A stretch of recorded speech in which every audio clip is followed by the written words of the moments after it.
नमस्ते सबैजनालाई नेपाल अनलाइन स्कुलमा सबैलाई स्वागत छ। आज म तपाईहरुलाई न्युमेरिकल मेथड पढाउन गइरहेको छु। न्युमेरिकल मेथड चाहिँ म चाहिँ इन्जिनियरिङ बेस भएर चाहिँ न्युमेरिकल मेथड पढाउन गइरहेको छु। 11-12 को कोर्समा पनि न्युमेरिकल मेथड राखिएको छ। हाम्रो इन्जिनियरिङमा पनि राखिएको छ। मैले आज तपाईहरुलाई पढाउने भनेको बेसिक कन्सेप्ट हो न्युमेरिकल मेथड्सको। त्यसपछि इक्वेसन सल्भ गर्ने तरिका कुन कुन छ हामीले त्यो कुरामा ध्यान दिन्छौं। अब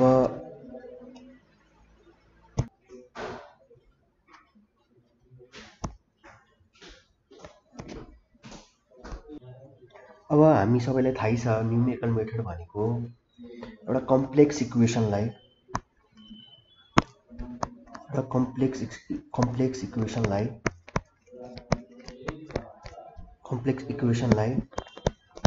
नर्मल अथवा सिम्प्लेक्स फर्ममा गर्नेलाई नै हामीले न्युमेरिकल मेथड भनेर भनेका छौं। अब न्युमेरिकल मेथडले कुनै पनि इक्वेसनलाई सल्भ गर्न इजी गरिदिन्छ। फर एक्जाम्पल अब x² - 2x + 1 = 0 यो भनेको अल्जेब्रिक इक्वेसन हो।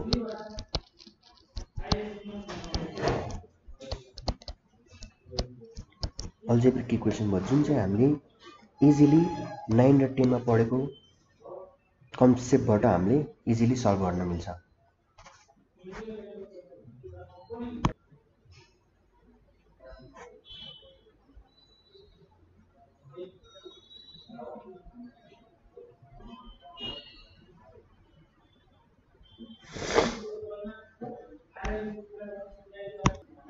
अनि अर्को आउँछ अब तपाईको suppose for example x e⁻x = cos x छ अरे। हामीले यो इक्वेसनलाई ट्रान्सेन्डेन्टल इक्वेसन भन्छौं। ट्रान्सेन्डेन्टल अहिले म हजुरलाई कन्सेप्ट भन्छु के हो ट्रान्सेन्डेन्टल इक्वेसन भनेको। ट्रान्सेन्डेन्टल इक्वेसन अब हामीले यो इक्वेसनलाई इजिली सल्भ गर्न मिल्दैन हो। त्यही भएर न्युमेरिकल मेथडको बेसमा भएर हामीले यो इक्वेसनलाई सल्भ गर्छौं। डिफरेन्ट मेथड्सहरु छ हैन इक्वेसनलाई सल्भ गर्ने तरिका हामीले अगाडि आउने दिनहरुमा पनि हेर्छौं हैन के हो त। अब कुन मेथडबाट हामीले कस्तो इक्वेसनहरु सल्भ गर्छौं हैन कुन चाहिँ मेथडले कति टाइम लिन्छ कुन चाहिँ मेथडले कम टाइम लिन्छ अनि त्यही अनुसार हामी इक्वेसन सल्भ गर्दै जान्छौं हैन। अब म तपाईहरुलाई अल्जेब्रिक र ट्रान्सेन्डेन्टलको बेसिक नलेज दिन्छु है त।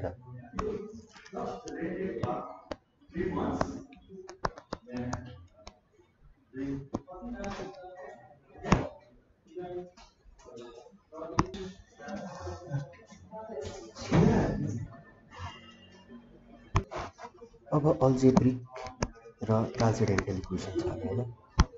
अल्जेब्रिक र ट्रान्सेन्डेन्टल एकदम मजाले हेर्नु। यो कुरा बुझ्नु भयो भने धेरै कुरा चाहिँ हामीलाई दिमागमा आउँछ। अब अल्जेब्रिक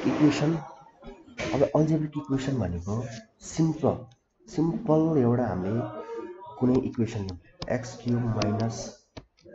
x - 1 = 0 x² - 2x + 4 = 0 हामीले यस्तो इक्वेसनलाई के भन्यो अल्जेब्रिक इक्वेसन भन्यो हैन। अब हामीले गर्ने बेला के गर्छौं अब यो एउटा फंक्सन हो राइट जुन चाहिँ = 0 हो। अब यस्तो टर्ममा आएकोलाई अब यो फंक्सन भनेको प्योरली पोलिनोमियल हुन्छ। पोलिनोमियल भनेको एउटा इक्वेसनको डिग्री भएको सपोज 3 2 1 4 5 जस्तो इक्वेसनको सिंगल भेरिएबलमा रहेको डिग्री त्यो इक्वेसनलाई छुट्याउन सक्नेलाई हामी algebraic equation भन्छौं।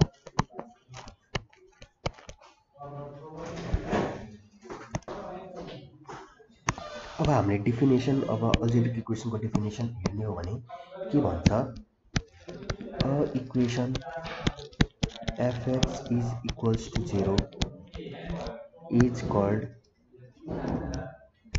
algebraic equation if fx is purely a polynomial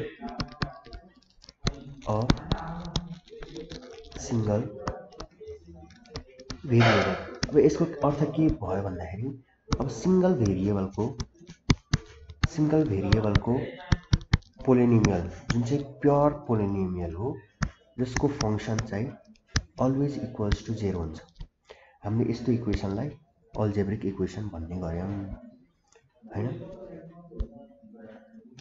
अब तपाईहरुले एकदम थुप्रै एक्जाम्पल लिन सक्नुहुन्छ। x³ - x - 10 हामीले 10 क्लासमा पढ्ने बेला एकदमै धेरै सल्भ गर्दै आएको इक्वेसन्सहरु हो हैन। त्यस्तो इक्वेसनलाई हामीले सिम्पल नर्मल इक्वेसनलाई हामीले के भन्यौ अल्जेब्रिक इक्वेसन भन्यौ हो। अब आयो कुरा ट्रान्सेन्डेन्टल इक्वेसनको। ट्रान्सेन्डेन्टल इक्वेसन भनेको यस्तो इक्वेसन हो जसमा चाहिँ trigonometric function, exponential function, logarithmic function, base 10 और बेस ई को लोगरिथमिक फंक्सन हैन। यस्तो अब एउटा इक्वेसनमा यस्तो टर्म्सहरु आइराको छ भने हामीले त्यसलाई के भन्यौ ट्रान्सेन्डेन्टल इक्वेसन भन्यौ। For example x is equals to cos x, यसमा सिंगल भेरिएबल पनि आयो हो, एक्सपोनेन्शियल इक्वेसन पनि आयो अनि यसमा तपाईको ट्रिग्नोमेट्रिक इक्वेसन पनि आयो। अब हामीले यस्तो इक्वेसनलाई सिम्पली सल्भ गर्न मिल्दैन हो। हामीले सिम्पल अल्जेब्रिक को क्राइटेरियामा बसेर हामीले यो इक्वेसन सल्भ गर्न मिल्दैन।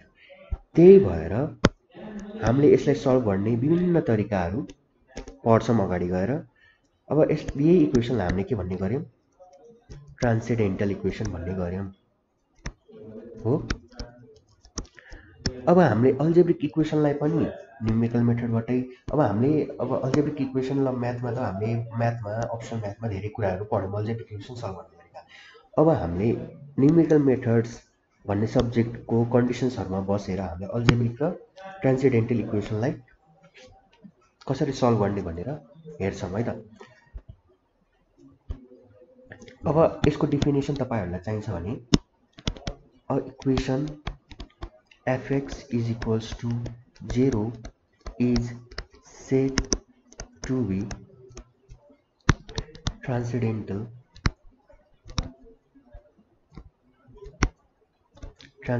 equation if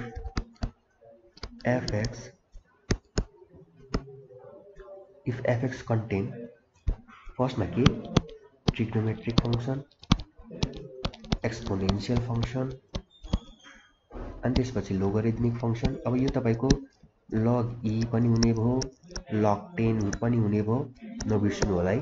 सबै नै ट्रान्सेन्डेन्टल इक्वेसनमा पर्छ। अब हामीले सिम्पल के बुझ्यौं अल्जेब्रिक इक्वेसन भनेको जसमा सिंगल भेरिएबल छ, फंक्शन इक्वल्स टु 0 छ, त्यस्तोलाई हामीले के भन्यौं अल्जेब्रिक इक्वेसन। ट्रान्सेन्डेन्टल इक्वेसनमा तपाईको फर्स्टमा लग फंक्शन, ट्रिग्नोमेट्रिक फंक्शन, साइन कस भएको ट्रिग्नोमेट्रिक फंक्शन, एक्सपोनेन्शियल फंक्शनहरु छ भने हामीले त्यसलाई ट्रान्सेन्डेन्टल इक्वेसन भन्छौं। अब हामीले फर्स्टमा न्यूमेरिकल मेथडमा जान्नु पर्ने कुरा नै इक्वेसन छुट्याउनु हो। तपाईहरुले इक्वेसन छुट्याउनु भयो भने सिम्पल हुन्छ हामीलाई सल्भ गर्नको लागि।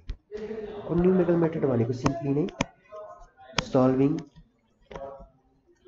The equation and reducing it to simplex form। हामीले यस्तोलाई नै के भन्यौं numerical method भन्यौं।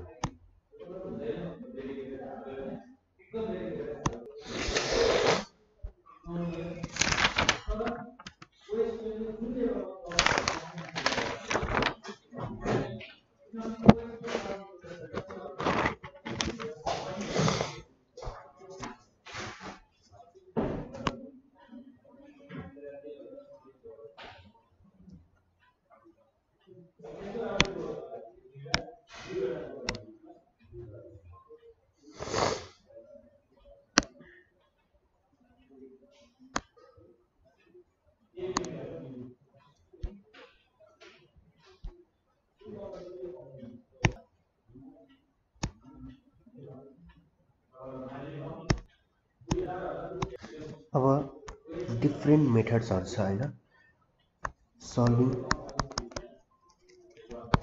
Methods of algebraic र ट्रान्सेन्डेन्टल इक्वेसन हो। फर्स्टमा छ बाइसेक्सन मेथड। यसलाई हामीले बोल्जानो मेथड पनि भन्ने गर्छौं। बोल्जानो मेथड। सेकेन्डमा छ रेगुलर फल्सी और फल्स पोजिसन मेथड। तपाईहरुको एक्जाममा दुईटै नाम भनेर आउन सक्छ, नचुकिनु होला। अब 3 नम्बरमा छ न्यूटन रेप्सन मेथड।